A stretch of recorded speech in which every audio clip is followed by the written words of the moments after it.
Copyright in these lectures is either owned by the ANU or a third party who has licensed the ANU to use it. Students may use the recording for personal study only. No lecture may be communicated online, copied or shared without the prior permission of the ANU.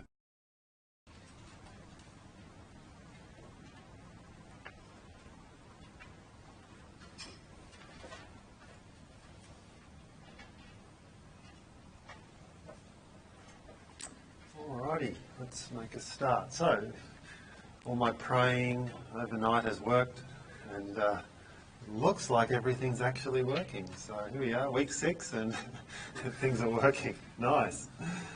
All right, let's start with some fun. Graphics don't have to be serious, do they? Right? So this is a website called GraphJam. You know it's going to be fun because the URL is memebase.cheeseburger.com. So hey, you know, they produce a lot of graphics that are basically jokes, and they're mostly bar charts and pie charts, but always pretty funny. So you know, how to scare kids now. You know, monsters, threats, have stuff lying around your room, or confiscate their internet. You can see that's most of it. Everyone's friends are jerks. So why I have a password on my phone? You know, to protect my personal information. And then some of my friends won't post to Facebook as me. Pretty much correct. I don't know what that one is. That's weird. What's this one? The Wheel of College. Here we go. Oh yes, looks like Wheel of Fortune. Very good.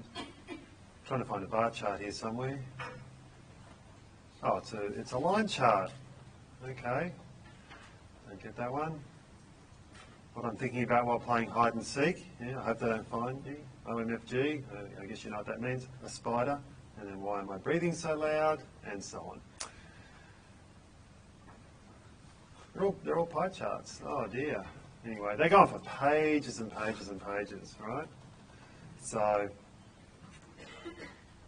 oh, there we go. This is a Venn diagram. Buying PC games, fun to play. And then, of course, my computer can't handle it is what happens every time you buy a computer game. Here's a bar chart. This is cool. This is cool. We've come so far. It's a bar chart of mobile phones down through the ages.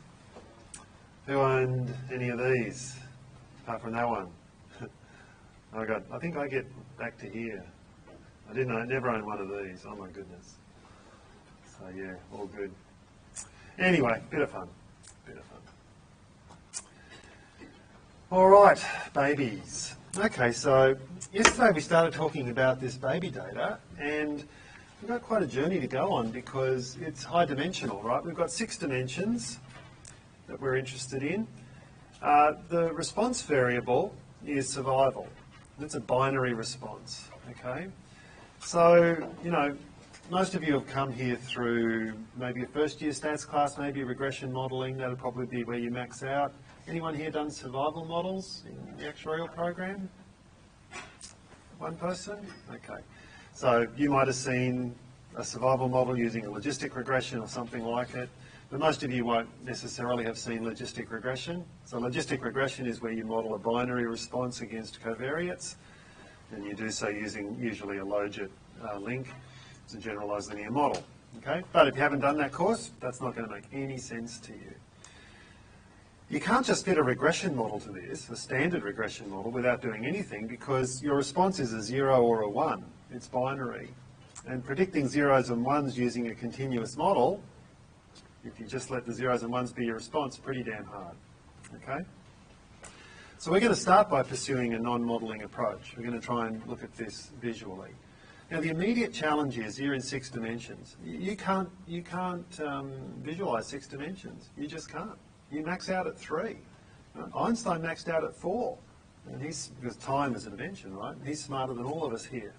So, you know, once you go beyond 3 dimensions, that's it. Visualisation becomes very hard, okay? Now, a scatterplot matrix, which is the thing we've got in front of us here, is a very, well, pathetic, probably, attempt to visualise 6 dimensions. You visualise the 6 dimensions by looking in every obvious 2-dimensional subspace, okay? Now, there are infinitely many two-dimensional subspaces in this data, right? You're looking at precisely, well, we can count them, 15 directions out of infinitely many. And you're hoping that those directions are the interesting and meaningful ones. That is like finding a needle in a haystack, right? So scatterplot matrices will only take you so far. They tell you about all the two-dimensional relationships within this six-dimensional space. But one of the things we'll very quickly discover is that 6D space is not composed of 2D relationships that you can put back together, okay? It just isn't. And so this is our first and relatively vain attempt to reduce dimension. So it's a 2D plot, but it's showing me every 2D relationship among the 6 dimensions. Some of the relationships are obvious. For instance, weight and age. There's a relationship here. It doesn't necessarily look linear. It doesn't even necessarily look homoscedastic, but it's clear that the lower the gestational age, in other words, the shorter the time that the baby's inside mum, the lower weight it comes out. But, you know, that's not universally so, right? Here's a baby, this one right here, very low gestational age, but a relatively heavy baby, right? So, I don't know what's going on there. This one probably even worse, right? So I think, you know, up in this part of the chart, childbirth's going to be pretty hard. And down here, you're like, well, the baby's only been in for 20-odd weeks, and oh my God, right? So then you've got these sorts of cases down here, right? Very low weight babies who've been in a relatively long time, okay? And this is just the normal variation that occurs, right? So, but there's a relationship there, and you can sort of see roughly what it is. There's a relationship here between 1-minute APGARs and 5-minute APGARs. So the way you read this plot, by the way, is you basically pick any panel, and then the horizontal variable is the variable listed immediately above or below it, and the vertical variable is the variable listed immediately to its side or left or right. There's a relationship here. Generally speaking, if you have a high 1-minute APGARs, you're going to probably have a high 5-minute APGARs. But again, it's not universally so. Here we have a baby who had a relatively low, in fact a very low, 1-minute APGARs. So basically at birth, not viable is what the doctor would say. So if you've got a 1-minute APGAR that's down around 1, not breathing, possibly blue, signs are very bad.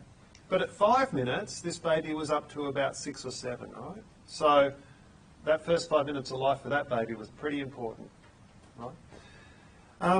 Then you've got babies that are sort of on this side here, okay? High 1-minute APGARs, doing okay initially, but then it went down, right? So this is a baby whose first 5 minutes of life was probably not so good. So lots of variation here. The other thing you'll notice about this particular plot is that it's on a grid. And that's because the 1-minute APGARs and the 5-minute APGARs are discrete variables, right? They're 0 to 9. Okay, so that's on a grid. What else can we see? It looks like weight is related to 1-minute APGAR, but the relationship is very dispersed. Similarly, it's related to 5-minute APGARs, same comment. Does not appear to be related to blood pH at all. You don't see any relationship here, nor here. In fact, it doesn't look like blood pH has much to say at all. Now, all we've done so far is we looked at the covariates, the variates that we measure but which don't necessarily govern the question we want to ask. And the question we want to ask is this baby going to survive? And that data's up here. Now, trying to find the relationship between this variable and weight and age and APGARs and so on is pretty hard, right? You might make the observation in this first plot here that it looks like these points are sort of further to the left. So low weight tends to bring low survival. You might make the observation that these points here are a little bit shifted to the right, so high weight brings higher survival. But there's so much overlap.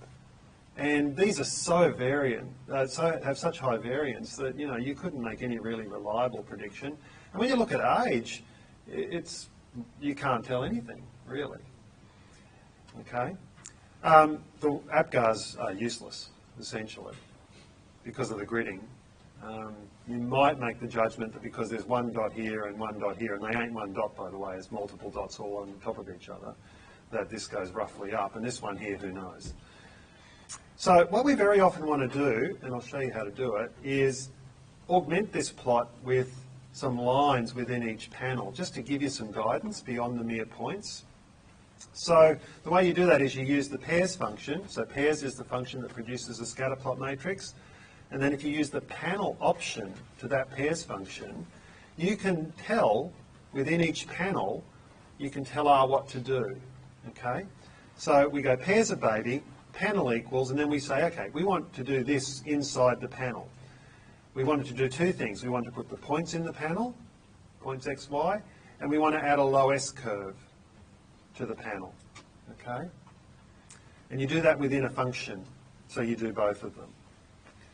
All right? And this is what you get. Now this is really interesting, because suddenly what you sort of could see just by using your mind to, or your eyes literally, to see patterns, you can see those patterns play out. You can see the relationship between weight and age. You can see the relationship between the two APGAR scores. There does not appear to be a relationship with blood pH between weight and blood pH and age and blood pH, but some mild relationship with the APGARs. But here's the row of plots that's really interesting. This is a low S curve that's trying to fit to the survival panel, and you can see, yes, it does seem to go up when weight goes up. Right? So low S helps you here see a relationship. Same with age, same with both of the APGARs. The blood pH is fascinating. It goes up and then drops. And this kind of makes sense too if you think about it. You know, pH, if pH is too low, you've got alkaline blood. If pH is too high, you've got acidic blood. Neither of those sounds very good. It turns out, in terms of survival, somewhere in the middle is probably about right. And so this curve comes up and peaks and then drops. So these relationships kind of make sense. And if you have a good imagination and you look at, say, these two pictures here, this might remind you of a logistic curve. Okay, if you've seen one of those before, logistic curve looks like an S. Okay, that could be accidental, right? You know, a logistic curve basically goes up, these go up, so it has that resemblance, but that might be some post-justification for fitting a logistic regression, if that's what you wanted to do. It's not where we're going with this, but, you know. So this is a pretty good attempt now to summarise this data, and probably the best you can do to look at a lot of relationships very quickly. One of the things that I'll point out about scatterplot matrices is they use the principle of small multiples, right? Small multiples in a graphic have lots of little panels or lots of little subgraphs that you can look from one to the other and compare, okay? It makes comparison easy. And remember, being able to compare things is very important, okay? Happens every day, doesn't it? There you go, the fireys. Excellent. Okay, at least they're not going to the CPE building like normal, yeah. Yes, yes. So some packages produce only the upper half or the lower half. R produces both sides. The reason we're looking at the top half only is because survival's our response. But if you look at the top corner and the bottom corner, Yeah. they have a different graph? Yes, they do. Well, yes and no. The points are in the same spot. The line's different because in the top half of the graph, it's using least squares to minimise distance in the vertical direction, and in the lower part of the graph, it's minimising horizontal distances, which is something we don't want to do, typically. So that's why they look different. So yeah, it's if you ever look at an XY plot and you fit least squares both in the X and in the Y, you get two completely different lines typically. And that's because X and Y, they're optimising in different directions. That's what's going on. So we're only interested here. So the question you've asked raises a very good point, which is which one do you look at, top half or the bottom half? Find your response variable. Whenever your response variable is the vertical variable, that's the half you're going to look at, because that's the half that sort of makes the most sense in the context that we're interested in. Okay, so that's our first attempt. Now, we're going to try to do dimension reduction in a few different ways. And you know, we're kind of stuck in 2D, right? I mean, we could entertain some 3D kinds of graphs, but, you know, again, is there much point going to 3D when you've actually got 6D? I mean, what are you really buying for yourself? We will have a brief look at it a little bit later, but just for the moment, we're kind of, you know, 2 dimensions, 3 dimensions, not much better.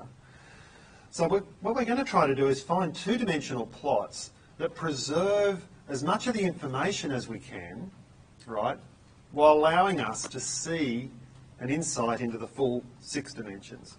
So here's a first attempt at that. Now, I'm going to show you the plot first. The R is a little bit complicated. We'll go back through the R, okay? So, but first I want to show you and talk about the plot. So there's the plot. Then I'll show you the R that produces it and why that works.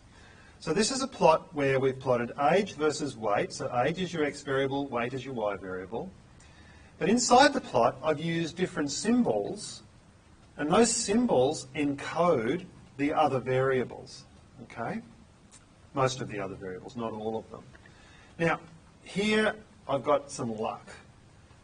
The luck is that my response variable is binary. It's a 0 or a 1. And so I can use an empty symbol when survival is 0 and a filled symbol when survival is 1. And I get a really nice high contrast picture, right? So whenever you have a binary response, it's golden because you can actually use empty symbols and filled symbols to encode that. And it's visually very stark. You have very high contrast visualization. So forget about everything else. Just look at that with empty and filled, and you can tell me something already. You'll notice that the filled symbols seem to be in the top right corner. Okay, they bleed down into the middle a bit, but top right corner, they're mostly filled. Bottom left corner, they're mostly empty. Okay, again, they bleed a little bit up into the middle, but beyond that, mostly empty. And so that kind of tells you that if you're in bottom left, it's not good news. And if you're in top right, it is good news. And bottom left is low age and low weight, and top right is high age and high weight. And so by this we know pretty quickly that if you stay inside mum longer and you come out heavier, you've probably got a better chance of surviving. Right? And look, isn't that obvious? Right? Isn't that obvious? So, okay, what are the other things going on in here? Well, the symbols are called thermometers. Okay, so they have a width and they have a height. They look like little rectangles and they've got these little wings. Now, what I've chosen to do here is to combine baby 4, which is that 1 minute APGARs, and baby 6, which is blood pH, as my 2 variables, which are the height and the width of the rectangles. Okay, and then serve is survival code 0, 1. Okay, so the heights of these little rectangles are the blood pH, and the width of the rectangles are 1 minute APGARs. So what you should be able to see is in the bottom left of the plot, these should be narrow, right? Low 1 minute APGARs tend to go with not surviving. In the top of the plot, they should be wide. And you sort of can notice that. They go from being sort of narrow down here, with exceptions, of course, but they go to being mostly wide up here. With blood pH, it's much more subtle. They go from being short to being tall to being short again as you move up the plot, because we know that the relationship with survival sort of starts low, peaks, and then drops again. And that's very hard to see. That's very hard to see. But in this single plot, it's a 2D plot, I've summarised 5 full dimensions of that data. Okay, so that's dimension reduction. I'm looking at a 5D set of information in 2D. I've got most of the information. Yes, it's a challenge to your brain because your brain's got to juggle these 5 things all at once, right? But you can part it out and you can say, look, I'm looking at the width now, I'm looking at the height now, I'm looking at empty versus filled. You can break it down and you can get most of that information pretty quickly. You won't get any information about interactions between the variables. Your brain's not that good, but it's not too bad. So as a first attempt at dimension reduction, this is pretty spectacular, right? We've gone from 5D down to 2D, and we've preserved a heap of information, okay? So that's pretty cool. Now, how do you do this in R? Right, let's build it bit by bit. Let's build it bit by bit. So the first thing you do is you draw the basic plot, but you leave it empty. It's a blank canvas at this point. Okay? How do you do that? You go plot baby 3, that's weight, that's age, that's the x variable. Baby 2 is weight, that's the y variable. When you go type equals n, you're saying don't put anything on the plot. Okay? And label everything. The rest is just labeling. All right. Now, in order to create the empty symbols versus the full symbols, survival at the moment is a 0, 1 variable. I want to turn it into a true-false variable. And the reason I want to turn it into a true-false variable is that the thermometers command expects, if it's going to use empty and filled, it expects a true-false. It doesn't expect a 0, 1. If it gets a 0 and 1, it's going to use those as lengths. All right? So it needs a Boolean. So the first, or a true-false. So I'm going to take baby 1, which is survival. I'm going to ask, when is it equal to 1? So equals equals says, when are they equal? And if it is, true, and if it's not, false. So baby, comma, 1 equals equals 1 gives me a true when the baby survives and a false when the baby does not. So this is now a Boolean variable or a true-false variable. R also calls them logical variables. Okay? And then, so I do that. And then I come through and I add symbols to the plot. Now I have a lot of choice around symbols, okay? So what choices do I have? Let's have a look. Help symbol. All right. Symbols, I meant to say. Okay, so the function draws symbols on a plot. One of 6 symbols are available. You can put in circles, you can put in squares, you can put in rectangles, you can put in stars, talk about them in a second, you can put in thermometers, which we've just looked at, and box plots. Okay? These are the 6 symbols you're allowed. I've never seen anyone put box plots on a plot and have it look good, to be honest. So you can do it, but don't look good, so I'd probably avoid that. The rest you can do. However, I will say, be careful, particularly with circles and squares. I'll tell you why in a sec. Okay, when you put in circles, you give it the radius of the circle. Okay? When you put in squares, you give the length of the side of a square. When you put in rectangles, it needs 2 things. It needs width and it needs height. So you give it a matrix with 2 columns. Right? The first is the width, the second is the height. Okay, easy peasy.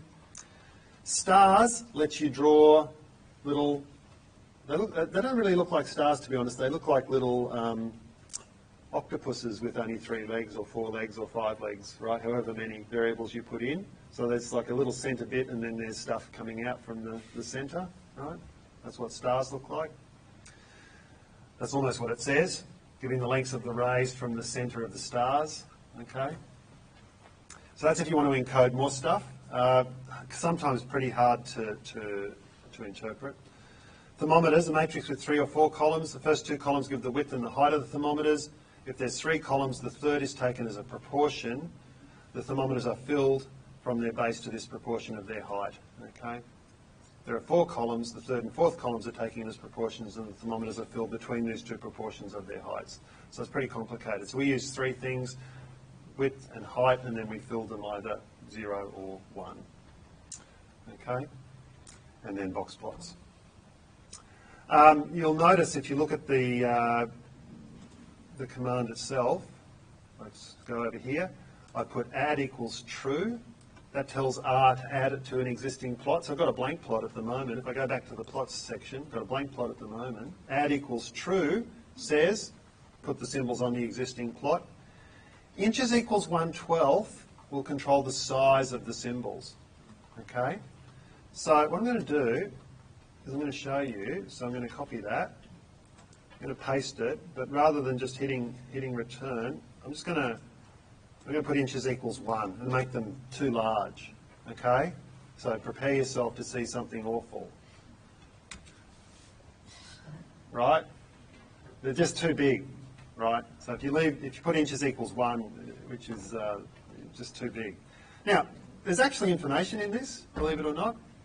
Because they're so big, they sort of lump on top of each other, and so you get large areas of black and large areas of essentially white. And that tells you the same message as you got before, it's just that it looks ugly, right? So even though, you know, it gives you the information you want, it's ugly. So we can mess around with this and get the size we want, right? So there's the blank plot again, and there's the symbols again, and, you know, if I go inches is 1/6, they'll be smaller, so smaller than the original, bigger than what I showed you first up. Maybe that's a nice size, I don't know. So play around with that until you get something that looks good. Maybe they were too small before, so inches equals 1/6 would do that. So that's pretty good, okay? And that's the plot I end up with. Now, again, it's pretty ambitious, right? The thermometers allow you to encode lots of information pretty quickly. Now, circles and squares. Circles and squares. Well, the problem with circles and squares is that circles and squares are two-dimensional objects, but their size only depends on one number, right? So for a circle, it depends on their radius, and for a square, it depends on the length of its side, and that's it. So if you want to produce a circle or a square, you're creating a two-dimensional object based on a single-dimensional construct, which is a single number. Now, there's a problem there. When I show you a circle, how big is it, is a question I can ask you, and I'll get different answers from different people. So what I'm going to do is I'm going to come back and do this plot again. So I'll throw the plot up there on the page. I'll throw the symbols on, but this time I'm not going to use thermometers. I'm going to use circles. Circles equals, and I can just give it one vector. So we'll give it baby, I don't know, 4, whatever. Okay. There are my circles. Okay, and I've only encoded for one variable. Now, it uses the radius to encode it. So if I go from an APGAR of 2 to an APGAR of 4, the circle should get how many times as big? Twice as big, 4 divided by 2, right? How much bigger does it actually get?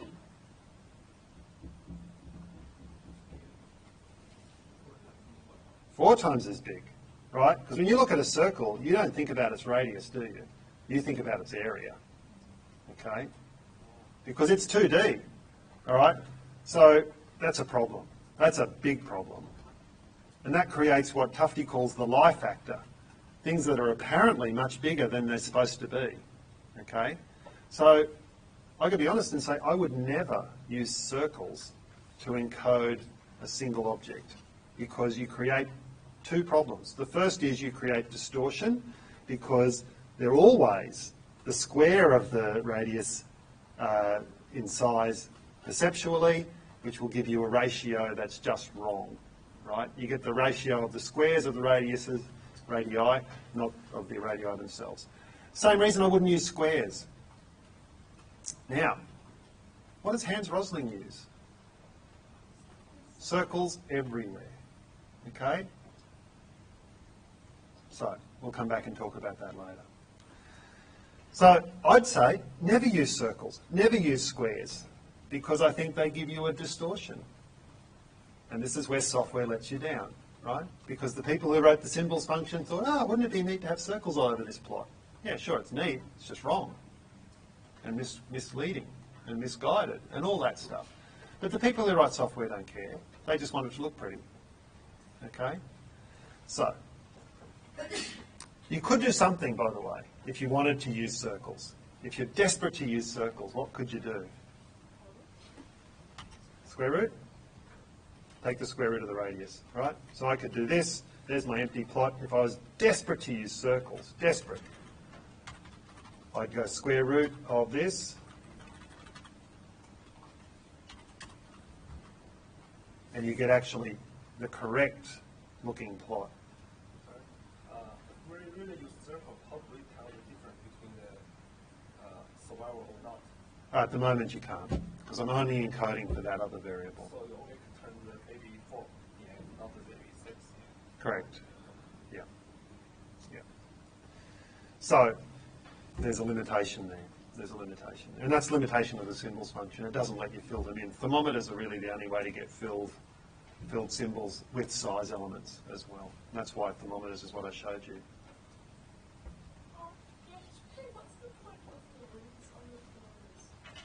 We'd have to look at the help to see that.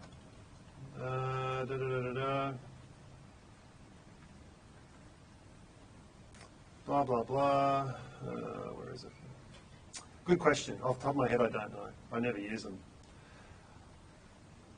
I suggest we ask. Let's ask. Should we ask Google?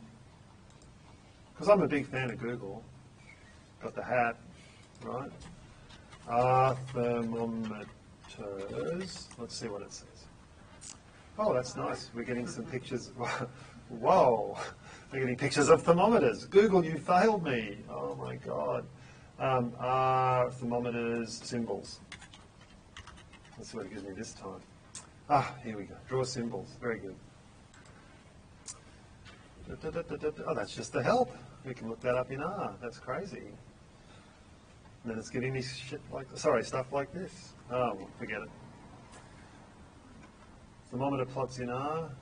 Anyway, lots of people are asking. Let's have a look.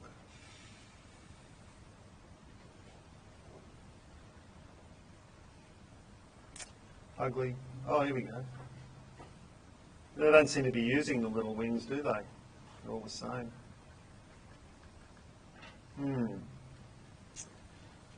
Very good. Not to worry. All right. So I'll have to look that up later. All right, let's do something a little bit different now. Let's be even less ambitious and just see how we might do empty and filled symbols if we don't want to use thermometers. So let me show you the plot that we're thinking about. So this is the simple plot we're thinking about. This is using a different approach. It's not using the symbols function, it's using the PCH option in plot. And the PCH plot option lets you draw different plotting characters. This is where we use something we know about plotting characters in order to produce empty and filled symbols. Okay? So here in this particular plot, the size of the symbol does not relate to anything. They're all the same size. Now, having said that, let me point something out to you that is very subtle but worth thinking about. Have a look at these symbols here. An empty triangle and a filled triangle that are quite close to one another. Does anybody think they're, well, let me ask, who thinks they're the same size? We know they're the same size, but who sees them as the same size? They don't look the same size. Which one looks bigger, which one looks smaller? Empty one looks bigger, right? And the filled one looks smaller. Black and white do weird things to your eyes, right? Now, you know, it's not often you can draw a lesson from fashion into statistics. But you know, in fashion they say always wear vertical stripes, makes you look thinner, right? This tells you if you wear dark colours, you'll look smaller. If you wear light colours, you'll look bigger. Depends how you want to look, you can choose, right? This plays out here in graphics. You can see you've got the same size symbols, but they look different sizes. It's really interesting. Yeah? I don't mean to rush you if you have into it, but is there always an issue of filled symbols covering non-filled symbols? Oh, yeah, of course. And the only way you can really deal with that is to try and make the symbols smaller. Not much you can do about it otherwise. Or make your plotting surface bigger. Yeah, but that's the same problem we always have in R, where you've got things sitting on top of one another. So the two approaches to fix it would be just to make your symbol smaller, or you could jitter the plot a little bit just to pull them apart. Either one is suboptimal, truthfully, because when you make things smaller, old people can't see them, so that's a problem, like me. If you jitter it, jittering's interesting because jittering introduces random elements in both dimensions and shouldn't really change your perception of the plot, but humanity's ability to see patterns where none exist really ruins your day, because suddenly you see patterns that aren't real, and it's freaky. So yeah, but that's a good point. They're sitting right on top of each other, and you've got these three here, which are all empty, but the mass of them, because they're lumped together, makes them look less than empty. Yeah, so that's another subtle effect.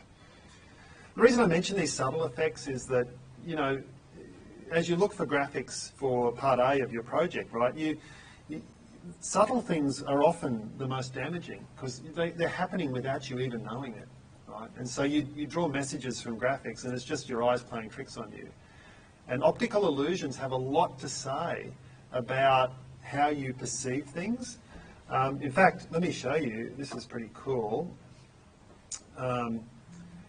Is anyone here likely to experience serious discomfort, maybe even a seizure, if you see things that are a bit funny, like shimmering lights and stuff like that? If you are, I'd advise you to look away. This is a web page from a Japanese psychologist, and he's got a web page full of optical illusions. So this is his most famous one. It is called Rotating Snakes.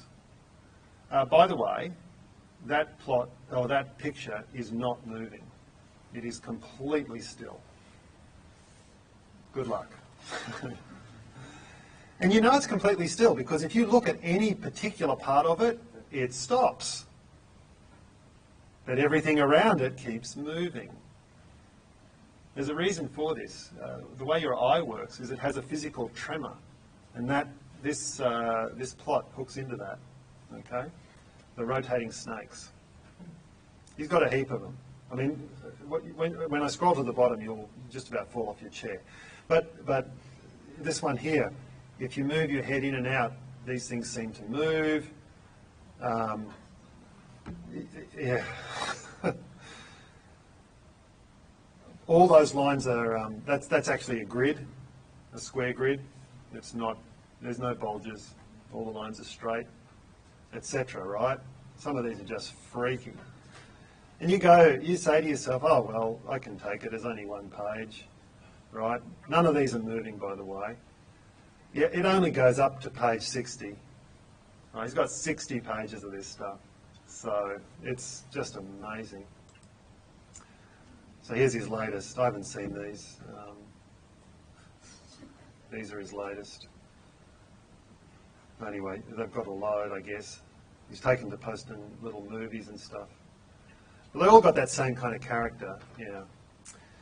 You might think, well, why do we care about optical illusions? Again, remember that the primary driver behind producing graphics is often to answer the question, compared to what? And when your eyes are making comparisons that are just wrong because of physical features of your eye, it really impairs your ability to make those comparisons. And optical illusions are really your eye doing something that physiologically it has to do in response to a stimulus, but which defeats your brain's decoding capacity, right? So it's really fascinating stuff. All right, so we're going to try and produce this plot. This is the empty versus filled. Again, I want to go through the R to produce it because it's a little bit complicated and there's a few lessons to be learned in here. So again, if I want to do this, I'm going to be using different symbols for different things. So I'm going to start with an empty plot, same as before. Plot age versus weight, type equals n, gives me the empty plot. Now, what I'm going to do in order to produce the two different symbols is not to use a symbols function, which does it all in one hit, but to put the symbols on separately. And again, this is a tool that you'll very often want to use. When you build plots, very often you want to build plots in layers, right? Put on one element, then put on another element, and so on, right? And so learning how to do this is really important. So here we want to put different symbols on whether or not the baby survives. So again, we're going to define this survival number. It's going to be a true or a false, okay? Now we're going to add the points. So first of all, we're going to add the points for the non-survivors, okay? How do I know it's the non-survivors? Well, I'm only picking out those points for which not survival is true, or in other words, survival is false, okay? So the exclamation point in front of a logical or Boolean variable reverses it. So exclamation point serve will give you a false when serve is true. So this will give you a false when the baby survives, okay? A true when the baby does not survive. So here we're only picking out babies that did not survive. We're plotting their weight, their age and their weight, and we're using plotting character 2, which is an empty triangle, okay? An empty triangle. So let's put those on. There they are. So that's the first part of my plot. Now I'm going to come through and put on the filled triangles, right? The ones for which the babies did survive. Same sort of syntax, except this time instead of exclamation point serve, it's just serve, okay? And now the filled symbols go on. Don't like triangles? Cool. You don't have to have triangles. I actually kind of don't like triangles. I don't really know why I did triangles. You could make them circles. If you start with PCH equals 1, you get empty circles. If you start with PCH equals 16, you get filled circles. Okay? Makes them slightly bigger. Slightly bigger. Makes them black. Okay?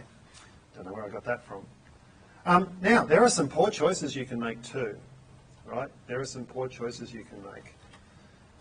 Here you've got the empty plot. Now I'm going to put on PCH equals 3 pluses versus PCH equals 18. Oh, that's not what I wanted. Let's try that again. Sorry. PCH equals 3 and PCH equals 4. Pluses versus x's. Oh, I buggered that up. Sorry. Sorry. Got to learn how to use a keyboard, don't I? So these are I'll put the non-survivors on first. Apologies. Where are they? Here, PCH equals 3, plus symbols, and then I'll put the survivors on. PCH equals 4. All right. So you got to figure, right, on a Tuesday, either the lecture theatre doesn't work or the lecturer doesn't work, right? But the problem is, who do I call? Right? I can call a tech over to fix the projectors, but who can fix me? Oh my goodness. Anyway, so let's try that again. Sorry, apologies. Those are the surviving babies. Now let's put on the non-surviving babies. Okay, there we go. So it's x's versus pluses. All right? Why am I doing this? I'm doing this to show you that symbol choice matters, right? If I show you two symbols, and these are different symbols, right? One's a plus, right? And one's an X. And if I show you each of them one by one and I see which one's a plus, you'll get it right 100% of the time. And if I say which one's an X, you'll get that right 100% of the time too. You can recognise these symbols, right? If I put them both on a plot and I ask you what's going on in this plot, you can't do it easily because they're not different enough. They're different enough that you won't get it wrong if I ever show you one of them and ask you which it is. But they're similar enough that if I put them both on the plot, you can't easily pull them apart. They're not high enough contrast, if you like. Whereas empty versus filled is high contrast, and that's very simple, okay? And so symbol choice matters, and it matters by making the symbols different enough that visually you can make that instant judgment. Boom, boom. And that raises one of the other important things about visualisation.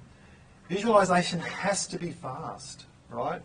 There is no such thing as a good, slow visualisation because you lose people so quickly, right? Why don't we give people huge tables of numbers? Here's all the data. Work it out. Give them a big table of numbers, right?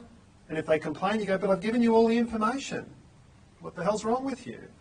And the reason is they bail out pretty quick. And they bail out because the comparisons are hard. There's a really wonderful book by a psychologist named Daniel Kahneman. It's called Thinking Fast and Slow. And I really recommend you read it. It's nothing to do with this course. It's just good reading. And it's all about how decision-making in humans has two kinds. The kind where you stop and think and the kind where you make decisions quickly. And you need both, right? In life, you have to make certain decisions quickly or you die. And so having that built-in capacity to make quick decisions, even though you might not be using all the information, is very important to your survival. But in visualisation, it leads you down the wrong path because those quick decisions don't work for you very well. Okay? So visualisation relies on fast thinking, not on slow thinking. Okay? And so visualisations have to hit you between the eyes, you get the message and you take it away with you. You don't stop and look and stare. If you're ever taking a graphic and you have to stare at it for 10 minutes to get the message, the person who created that graphic has fundamentally failed. Okay? And that's something you need to understand. Very important. Okay, so symbol plots. So the main lessons to take away from stuff today, and I know I've been going through this relatively slow, but there's a couple of reasons. The first is that you know, we're attempting something here that's pretty important. We're doing dimension reduction, high dimensions down to lower dimensional analogues without information loss. That's pretty cool. The second thing is I want to show you the R that does this, because I know that, you know, even at this stage of the semester, R is not necessarily something you live and breathe, right? So I want to go slowly through the R. So that's why I'm not rushing through this stuff. Okay, now I'm going to show you another set of plots, okay? And I won't have time to really talk much about them today. There's a lot of R to talk about. But I'll show you the plots and we'll talk through the plots and then we'll come back and do the R tomorrow, okay? So this is an example of something called coplots. Coplots, so the co in coplots stands for conditioning. It's a conditioning plot. One way you can deal with dimension reduction is to take one of the variables and essentially condition on it. So here I'm going to condition on 1 minute APGARs. So now 4 variables are going to be in play. Weight, age, survival, and 1 minute APGARs. And I'm going to divide 1 minute APGARs into low and high. So 1 minute APGARs goes between 0 and 9. So I'm going to go 0 to 4 is low, 5 to 9 is high. Okay? The reason I'm going to turn it into 2 is that I want to overload the circuits here, right? I'm just going to have, it's high contrast, low, high. Okay? I don't have to divide it into 2. I could leave it as 0 to 9 and I could produce 10 coplots, 1 for each APGARs. Okay? And you'll see later that's not a good idea. But high contrast always better.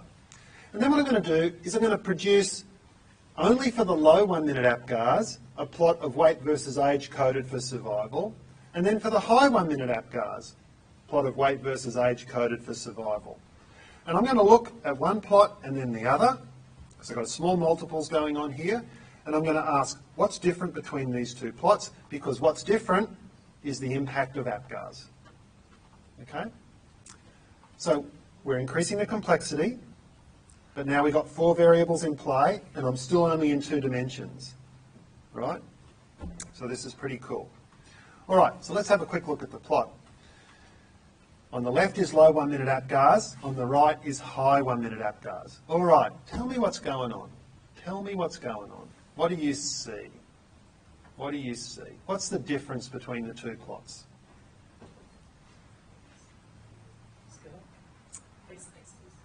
The x-axis is different, so we could put them on the same axis. That'd probably be a good idea.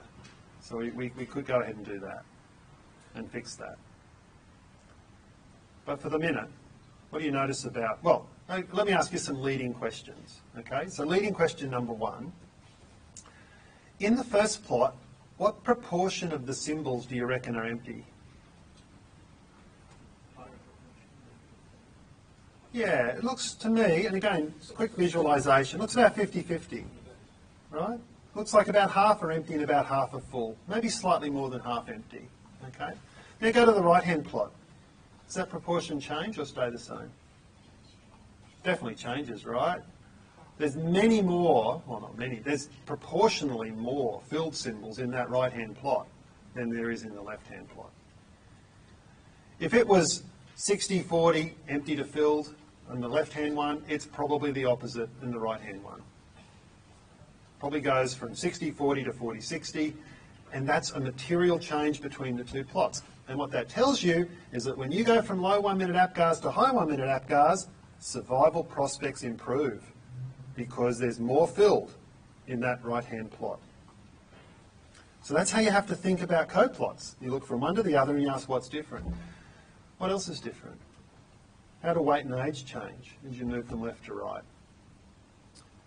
You kind of notice in the left-hand plot that there's more stuff in the lower left corner, right?